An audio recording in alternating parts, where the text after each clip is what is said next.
Imagine standing in the middle of a vast desert under the burning sun, looking up at a mountain of stone so perfectly shaped, so precisely aligned, and so unimaginably massive that even modern machines would struggle to recreate it today.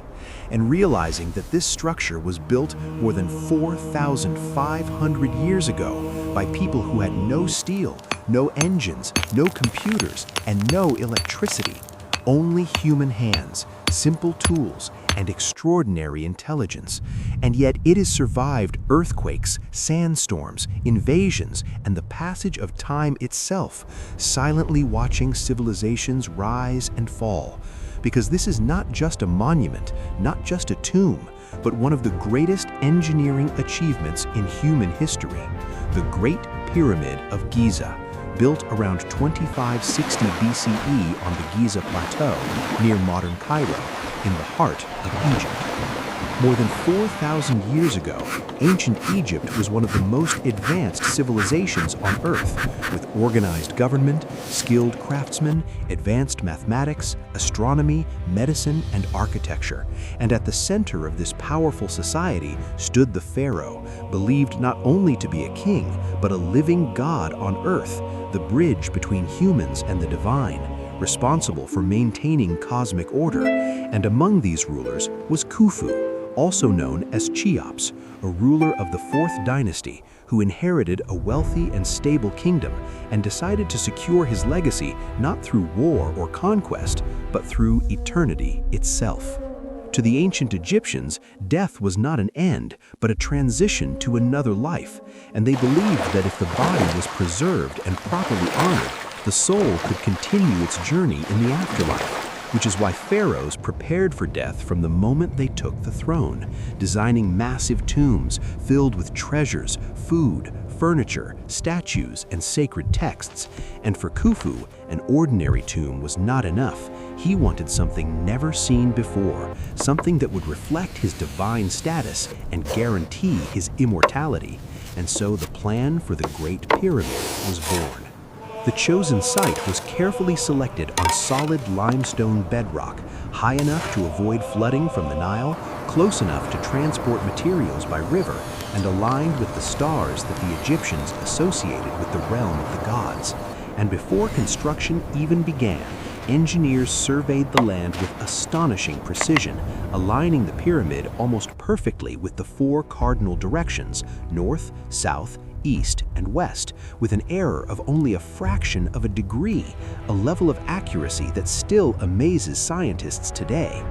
The pyramid was originally built to a height of about 146.6 meters, making it the tallest man-made structure in the world for nearly 3,800 years, and it contained approximately 2.3 million stone blocks, each weighing between 2 and 15 tons, with some internal blocks weighing more than 70 tons.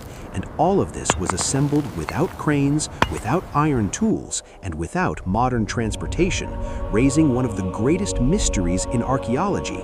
How did they do it? For centuries, people believed that slaves built the pyramids under brutal conditions, whipped and starved. But modern archaeology has completely changed this idea, as excavations near Giza have uncovered workers' villages, bakeries, hospitals, cemeteries, and administrative buildings, showing that the builders were skilled laborers, farmers working during flood seasons, engineers, architects, and craftsmen who were paid, fed, housed, and medically treated, receiving daily rations of bread, beer, meat, and vegetables, and many were even buried near the pyramids as an honor for their service. The construction process itself was a masterpiece of organization and planning, beginning with quarrying limestone blocks from nearby hills, while higher quality white limestone for the outer casing was transported from distant quarries along the Nile, and granite for internal chambers was brought from Aswan, more than 800 kilometers away, using boats and river networks. And once on site, the stones were dragged on wooden sleds over wet sand to reduce friction, as shown in ancient wall paintings. To lift these massive blocks, builders likely used complex ramp systems made of mud brick, stone, and sand, although the exact design is still debated today, with theories including straight ramps, zigzag ramps, spiral ramps, and internal ramps hidden inside the pyramid.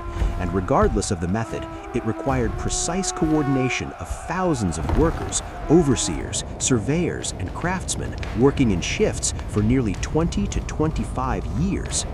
Inside the pyramid, the architecture becomes even more astonishing as narrow corridors lead to complex internal chambers designed not only for burial but for spiritual symbolism and structural stability, including the descending passage, the ascending passage, the Queen's Chamber, the Grand Gallery, and the King's Chamber, where Khufu's granite sarcophagus rests, carved from a single block of stone and placed before the pyramid was even completed because it was too large to fit through the finished corridors. Above the King's Chamber, engineers constructed a system of relieving chambers using massive granite beams to distribute the enormous weight of millions of stone tons, preventing collapse, demonstrating advanced knowledge of structural engineering thousands of years before modern physics was developed, and small shafts leading from the chambers towards the sky were likely aligned with specific stars, connecting the pharaoh's soul to the heavens. When completed, the pyramid was covered in smooth white limestone casing stones, polished to reflect sunlight so brightly that it might have looked like a giant shining mountain, visible for kilometers, possibly glowing at sunrise and sunset like a beacon of divine power. And its top was crowned with a pyramidion, likely covered in gold or electrum, symbolizing the sun god Ra, making the entire structure a cosmic symbol of rebirth and eternity. But the Great Pyramid was not built alone. It was part of a vast funerary complex, including smaller pyramids for queens, mortuary temples, causeways, satellite pyramids, boat pits containing full-sized solar ships, and ceremonial spaces for rituals, creating a sacred landscape designed to support the pharaoh's journey into the afterlife. Over the centuries, earthquakes, erosion, and human activity stripped away most of the casing stones, many of which were reused to build medieval Cairo, leaving the rough limestone core we see today. And yet, even in this incomplete form, the pyramid remains breathtaking in scale and precision. The Great Pyramid has also inspired countless theories and legends, from claims of lost civilizations and extraterrestrial builders to hidden chambers and secret knowledge encoded in its dimensions. And while modern science has debunked most supernatural explanations, new technologies like muon scanning and satellite imaging continue to reveal hidden voids and internal structures, proving that even after 4,000 years, the pyramid still holds secrets waiting to be uncovered. Today, the Great Pyramid stands as the last surviving wonder of the ancient world, a silent witness to humanity's earliest dreams of greatness, a reminder that long before modern technology, people were capable of organizing societies, mastering mathematics, controlling nature, and building monuments that could defy time itself. It represents not only the power of a pharaoh, but the collective intelligence, discipline, and creativity of an entire civilization. Thousands of ordinary workers whose names are mostly forgotten, yet whose legacy still dominates the skyline of Egypt, telling the story of what humans can achieve when belief, knowledge, and determination come together. And as you stand before it, whether in person or through a screen, looking at those massive stones stacked with impossible precision, you cannot help but ask the same question that has echoed through history for thousands of years. How did they do it? Why did they do it? And what else have we forgotten that future generations will one day struggle to understand about us?